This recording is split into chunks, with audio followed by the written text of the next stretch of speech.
In today's video, I want to go over 2 or 3 of my best tips to help you get comfortable talking and being on camera. I know, and they're not mind-blowing, I promise. They're just the things that I did that got me here. That's it. So nothing crazy, no courses that you have to go out and buy, no software that you have to go out and buy. You just gotta be yourself, basically.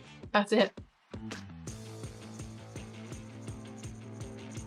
But before I dive into those, if we haven't met, my name is Caitlin. I run Launch the Damn Thing. I'm a Squarespace web designer turned educator, and now I'm doing stuff like this for people who want to know how I ended up being an introvert on YouTube. It's a good question. Let's dive in. The first tip that I have for you if you're trying to get comfortable on camera is to practice. I know, what a thought. What a novel concept. Most people are not out of the box, that is to say, born with the innate ability or naturally inclined to show up on camera in a comfortable fashion. The rest of us who that doesn't come naturally to have to just practice and get better at it. It is weird to be here in my office, in my house alone at this moment, besides the fur babies who are clearly distraught that I am talking to apparently no one. The fact that I'm sitting at my desk talking to no one, like that's weird, right? But I am looking at the camera lens and I am pretending that I am not talking to literally no one by myself here at this moment. So it takes practice. I'm more comfortable with the weirdness now. That doesn't mean that I'm gonna take my little camera into New York City downtown and start vlogging, in the middle of a crowd. I'm still an introvert. Like that's not probably gonna happen in the near future. That was my first tip. Here's how I actually practiced. Over the years, working with my clients, every time I would need to train them on something, I would send them a Loom video. Slowly over time, I got comfortable with having myself on camera at that moment, and I would have a 10, 20, 30 minute up to video where I would show the client how to do a thing, and I got used to seeing myself on camera. This was kind of an accident. I didn't do it that way on purpose.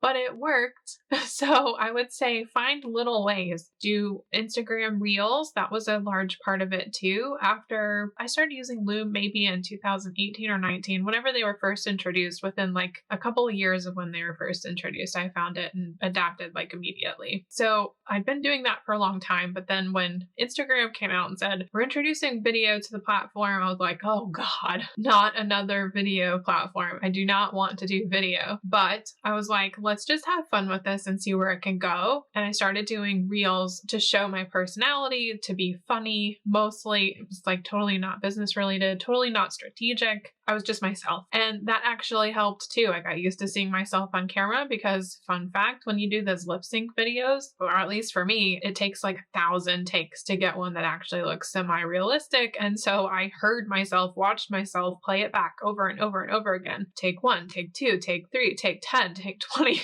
Whatever it was. And so for 6 to 8 months or so, when I was doing that like very regularly, once or twice a week, again, that got me used to video. So I just say practice. Find something that you're comfortable with, whether it's Loom, whether it's TikTok, whether it's Instagram, whether it's YouTube Shorts. I don't care. It doesn't matter. Find a method that you're comfortable with. The second thing I've already kind of said, but the big thing is to not look like anywhere else.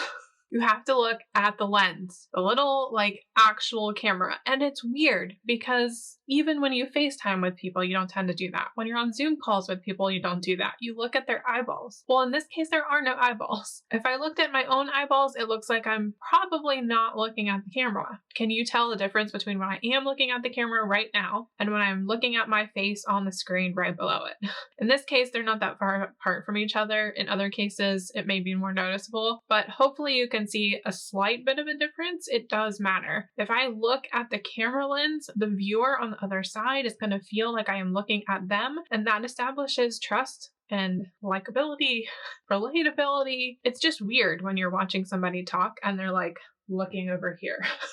Like, don't do that. Next thing is you need to get used to the idea that you are talking to a camera without feeling like you're talking to a camera. So the easiest way to get around this is to talk to the thing as if your friend is on the other side. Let's pretend that you're FaceTiming someone that you actually care about, someone that you talk to on a day-to-day basis, and talk to the camera as if you would talk to that friend. Hopefully a business friend if you're doing this for business reasons, but talk to it like you would a real person. Don't present the thing as if you were doing a presentation. This is not Harvard Law Review, right? Don't make it dry and uninteresting. Be yourself as if the camera is the person that you're being yourself with. That's the best tip I could possibly give you. If you are not yourself, people feel that energy. I have to say, in the earlier years, as I was developing my voice, the way that you hear me now is not the way that I used to speak. I used to speak a lot like Daria, as I have said in other past videos. It took a long time and a lot of practice to get used to having a different cadence in my voice, to enunciate differently, to put emphasis on certain words, to change the rhythm and the tone of my voice as I speak. That is not natural for me.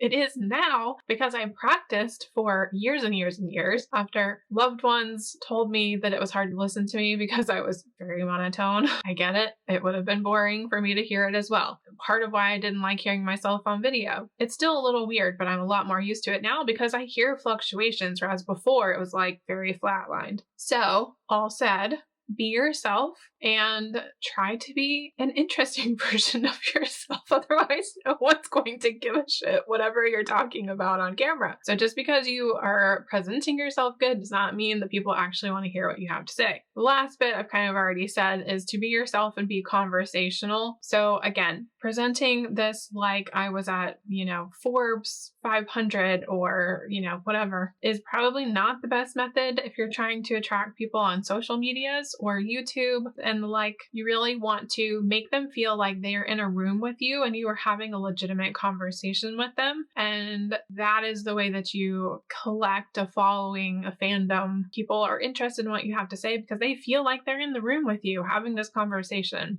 Maybe they're even on the other side of the screen, nodding along, saying things out loud in response to your comments. I have totally been on the other side of this, watching YouTube videos and thinking like, oh my God, thank you for saying that. Like out loud, that's crazy. No one says that. So if you are conversational and you are involving the person on the other side of the camera, making it interesting, you get a lot of practice. Look, nobody's gonna be good at this in the beginning. If you scroll back through all of my YouTube videos, if you go to my Instagram profile and look at the first reels that I did, it looks nothing like the quality that I produce now.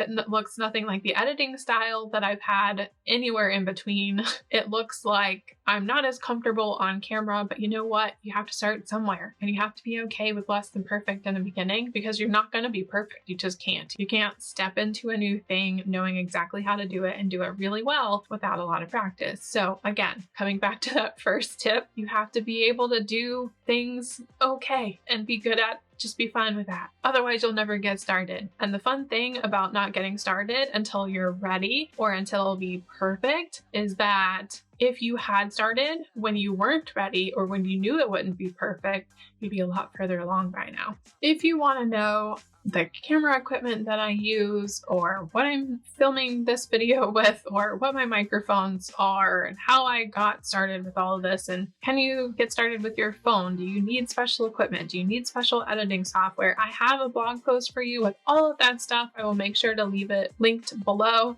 so that you can go check that out and dive in at your own pace, whatever that looks like. Whether you want the big software, whether you want the big camera, whether you get started with your phone, because yes, you can do that if you do it right. So go to the link below and read through that post. It's not a video, it's just a bunch of links. So jot down to the place with the relevant shit that you need and hop back on my channel to keep watching other videos that may or may not be relevant to your video making process, such as this one right here, where I talk about my video creation process and all of that fun stuff. So I hope this video was helpful for you. If you had any aha moments or anything that you agreed with or disagreed with, leave a comment below. I'm always curious to hear what you're thinking and if I should produce more content like this. And yep, that's all I got for you.